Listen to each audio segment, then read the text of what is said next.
Hello, everyone. This is Martin. It is Tuesday afternoon or late afternoon on Tuesday, June the 21st, and I didn't forget, I do want to make this video to show you what happened last week, and that was the week of June the 13th to the 17th.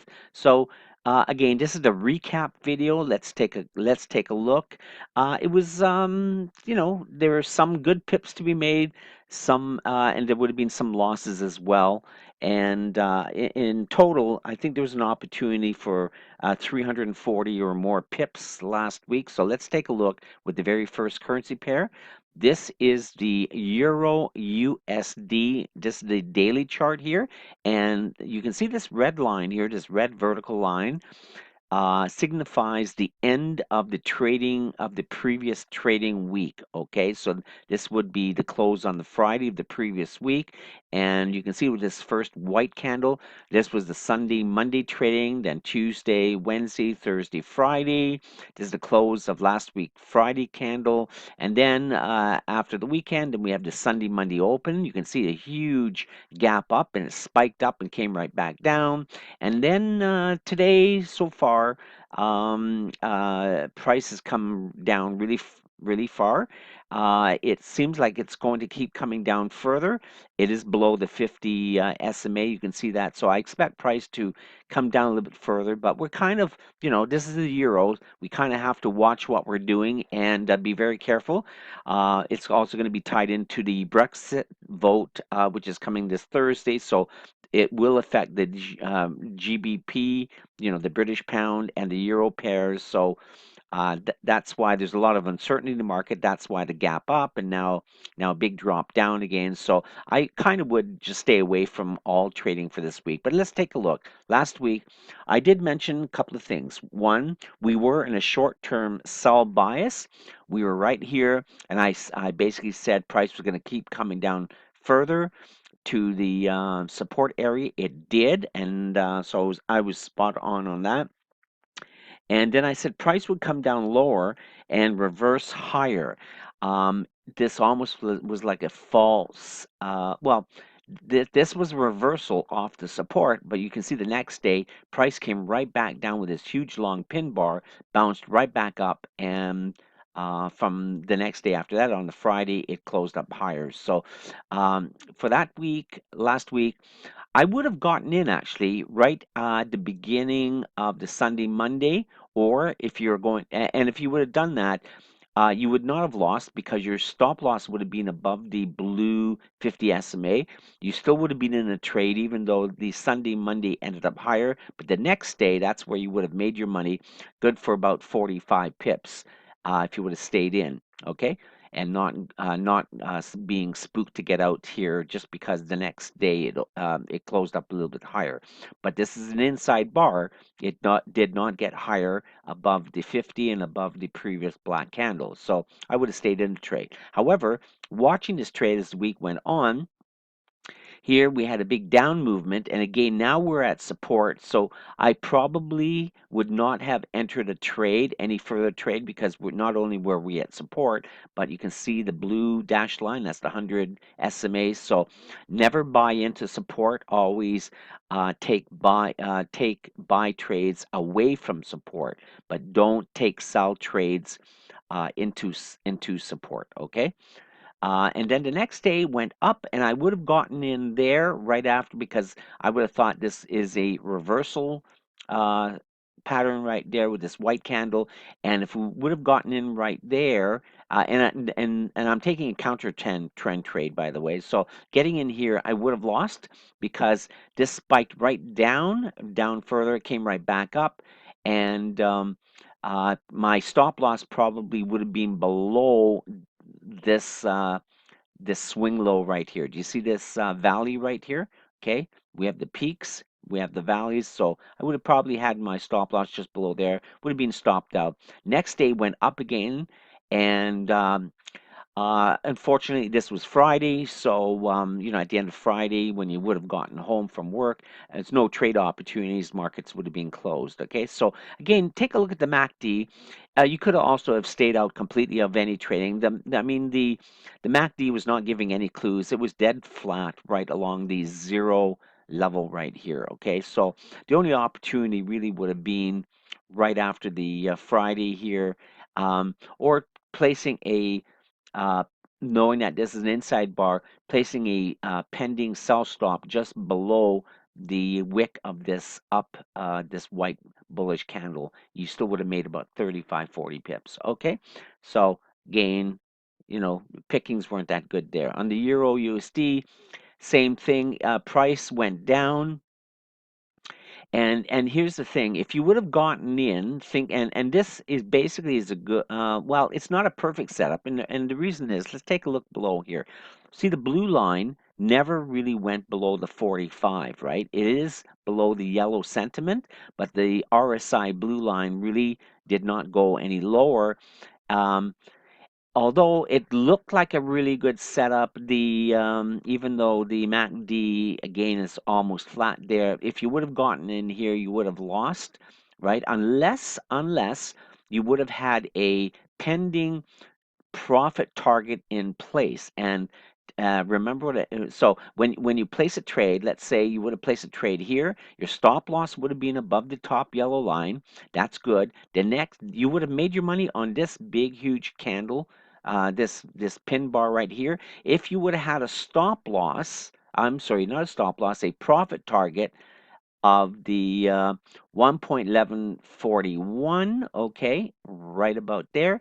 And I did say that. I said look for key support 11141. That happened almost to the pip, okay? So if you would have had a first profit target of 1141, you would have made some really good pips. So that would have worked out for you. Next one, we go to the British pound USD, and you can see since the weekend, there's a huge gap. I mean, this pair has gone really crazy. Um, you know, based on some positive news coming out of the UK, saying that the latest poll showed that more people were interested in staying within the EU rather than leaving. But that's going to change from day to day, depending on which polls you watch or listen to. Here I did say um, the bias was to the south side. Again, it dropped quite a bit. So this would have been a good pair to make some good pips. I believe you could have made 130 pips here on the daily chart. Let's take a look how you would have gotten in the trade. Okay, so here's the Friday close of the previous week. I would have gotten in right there, right away, because we were it was a good drop here. It's the price is below the 50. There's room from here to go to the next support zone. Getting in the next day would have been, again, price went down all the way, and if you would have had a pending profit target in place, you would have made your money right away. But if you didn't, you watch price come back up and then close almost in the same place. This is a doji candle on this Sunday, Monday. If you would have gotten in, and let's say you're not trading Sunday money, you're waiting to see what happens when it closes, okay, you would have seen that. Place a pending sell stop order below the low of this big black bearish candle right about there, and that's where you would have made your pips on the next day. Good for, like I said, about 130 pips. Okay. Um, and then good opportunity for a counter trend trade as well, above the high of this doji. You can see that with the long wick at the bottom, indicating that there's bullish pressure to the upside. So getting in right about there would have made you some good pips. Holding on over the weekend would have been a monster trade for you. If you, a lot of people close the trades prior to the weekend, but let's just take a look. Good for 440 pips. Okay, so the British pound USD, there was again, you can see an opportunity on the LEOD charts here. Here's the close on the previous Friday, getting in right there. and having your stop loss here, you still would have made pips, although the risk to reward wasn't that great because from here, getting in here, you're far away from this area where the stop loss should have been placed, right? But if you would have gotten out right there, you still would have made your money. So, and the blue RSI line was below the yellow in this case. So this chart often gives you some clarity, pretty good to look at. Let's take a look at Australian USD. Okay, the main thing here I said, wait for more evidence, okay? I didn't feel that good with this trade. Price was below the 50. You can see that with the blue line. And I said, wait for more evidence. But I did say, wait for a close below 0.7350 right here. Wait for a close below 73.50 before taking a sell trade. Guess what? Sunday, Monday, Tuesday, Wednesday, Thursday, Friday trading, none of the 5 days closed below the 73.50. Therefore, no sell trade. So now, basically, there is no evidence to the bearish side, and again, uh, price between here, price even on this last day between the 21 and 50, it was just too close to the 50 to take a counter trend trade. So no trade opportunities there at all. And now we got to the New Zealand USD. Okay, here I said pair is trending higher. When we were here at the close on Friday, I said pair is trending higher. It actually went lower before going higher. And I did say wait for a pullback to close the gap. So notice here, the previous week, price closed here, and then look at this gap right there. Do you see that? Okay, so at the previous Friday, I said wait for price to pull down to close this gap. It did with this candle on the Tuesday right here. On Tuesday, 5 o'clock, you would have gotten home. You would have seen this. You would have seen that candle, black bearish candle, right on sitting on the 8 SMA. Okay, so that's the pullback, and I did draw in this red rectangle. Let me just go into the 4-hour chart to give you a better idea. So I switched to the 4 hours so you can see price was here, and I said wait for price to come back down before going up. It actually went down, and now you would look for a bullish reversal candle to the upside. Let's go back to the daily. So here with this candle, you can see that right there. There is a bullish reversal candle getting in right there, would have given you some pips. Unfortunately, not a lot, only about 10, 12 pips, because the problem was, even if you would have gotten in right here on this day, on the Thursday, price went up. I'm sorry, price went down first, price then went up, and price closed here, only good for 10 pips. So huge movement up and down. And again, the next day on the Friday, again, absolute no movement. The whole day was just kind of flat, and it ended up being a doji. So the overall net gain on this pair, the New Zealand USD, would have been only about 10 pips. 10 pips better than none, though, but you know, that's too bad. It didn't really do anything. So now let's go to the US CAD, and for this pair, I did mention that this pair was trending lower. However, I did say wait for a pullback, which means waiting for price to go higher before taking and then looking for selling evidence to the downside. So I did indicate the area with this. You can see this with this red rectangle. Let's go to the 4-hour chart again. Let me just pull that across. So I said basically this was the area where we were looking for a pullback and then looking for sell evidence to the downside. Let me switch again to the daily. Okay, so price did pull back. I mean, went up, up, up, up. How many days? 1, 2, 3, 4 more days after the close on Friday here. It just kept going up. And finally, do you see this huge pin? this is a huge pin bar, indicating selling strength coming in. It actually did touch the upper trend line. And why did I draw the trend line here? Well, take a look to your left. Here is a swing high, so this is a mountain peak. Here's another mountain peak. Draw a line that joins two mountain peaks. Just draw it right across here. Price did actually go up, came right back down. So there was a major clue that price is going to reverse back down finally after the pullback. And here you can see with this huge candle right here, this black bearish candle. After this would have been the time to get in. However, here's the problem. This happened on the Friday, the final day of last week's trading, and you would have gotten home, seen this black bearish candle, and guess what? Too late, no trade opportunity. Okay, and you can see it's starting to go down a bit now with the Sunday, Monday, and Tuesday trading here.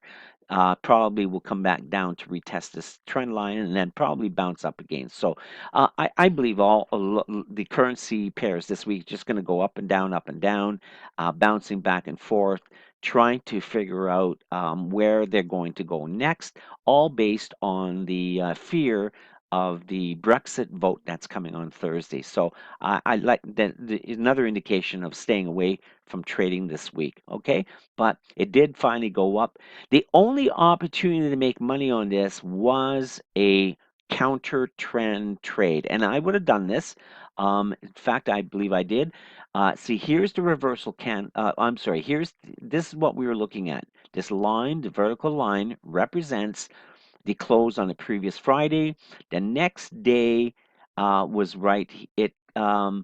I actually would have gotten in right above the high there, right on the Sunday, Monday open, and that would have been good for in that would have been good for about 80 pips. But if you would have, if let's say you're a trader that does not trade on a Sunday, Monday, this is what happened on Sunday, Monday. Getting in here is a bit tricky, and I probably would not have done that just for the fact that we're right at the 50. So again, remember, you don't want to buy into resistance. All you want to do is when price comes up to resistance, you want to sell away from resistance or wait for price to do something. In other words, break resistance, then look for a buying trading opportunity to the upside. So in this case, there's no real trade. However, take a look here. This candle closed above the 50, getting in right there the next day. That would have been your opportunity for a buy trade. Remember, we talked about when price is above 50, only look for buy trades. When price is below 50, look for sell trades. So getting in right there on the Thursday, that would have been good for 51 pips. Okay, 51 pips.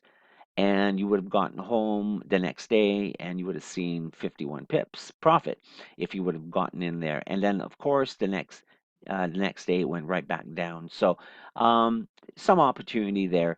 Let's take a look at the LEOD. Again, no real opportunity at the close of the previous Friday. Price is coming in up here. And you can see with this candle, price did not really close above the top yellow line. The MACD is below the zero level. And you can see here, the blue line is still not really above the 55. So no real trade opportunity there. Okay. And now we go to the US Swiss franc. Okay, with this pair, I did mention that at the close of the previous Friday here, and when I did when I did give you the information last week, I said this pair is trending lower, and the main reason was because look, it had been coming lower, lower, lower. It price was below the 50, and price with this candle right here closed below the support area, and in fact it went lower. And price right here at the beginning of the previous last week, price was still below the support zone. Price was below the 8. Price was below the 50. So, but I did say one important thing. I said it's trending lower. However, wait for a pullback. Wait for a pullback. And guess what? Nowhere really did it give you a pullback. I mean, for me, a pullback is at least seeing one or two candles going much higher touching or going higher toward the 50 here.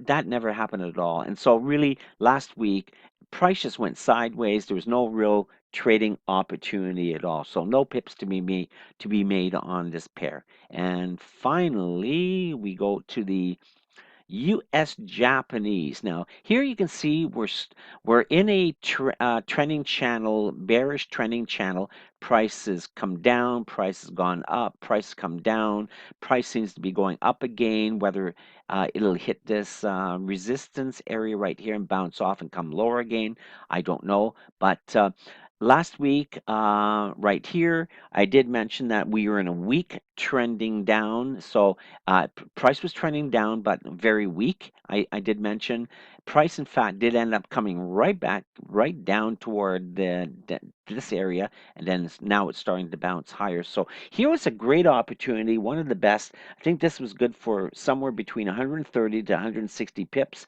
depending where you got in, where you got out. And I did say one important thing though. Take a trade, sell trade below 105.50 right here. Take a look. Price with this candle broke 105.50. So having a pending sell stop order at the beginning of the week below 105.50, right right here, would have given you some really, really good pips, at least, like I said, 130 pips, maybe more, depending on how long you would have held on to it. Okay, so this was the opportunity on this particular pair. And really quickly, let's go to the LEOD. Well, same thing. You can see, um, you kind of missed the boat here. There's no pullback. See this chart, the LEOD chart, clearly shows that there's no swing pullback. So you can't really rely on that strategy. The only strategy was a breakout, which is what I said. Take a sell trade below 105.50 right here would have given you the pips. Okay, so this is what happened last week. I mean, you almost have to be vigilant. You have to take a look at your charts every day. You have to switch between your regular price action charts to your LEOD charts, compare them to see if one or the other gives you some better clues and better clarity. And as always, uh, I mean, you have to take what the market gives you. You can't force the trades, and it's important to at least know or anticipate where price is going. And like I said, the best strategies sometimes are placing pending sell stop orders or pending buy stop orders, that kind of thing. So something that you will have to learn to become good at trading, but we will cover a lot more of this in future lessons. So for now, I'm finished. Take care. Watch yourselves for this week. Pay attention to what's happening. At least even if you're not trading, as I mentioned, take a look at your charts every single day just to see what's happening before, during, and after the Brexit vote, which happens on Thursday. So there's volatility right now for all the currency pairs. The volatility is really going to pick up at 3 a.m. Eastern Standard Time Thursday morning. So Thursday morning, 3 a.m. Eastern Standard Time, which is the open of the London markets. That should be pretty wild, and of course, will most likely continue on Friday and even a couple of days in the following week after that as well. So take care, everyone. Happy trading. Send me your questions if you have any. I will be more than happy to help you. And take care. Bye for now.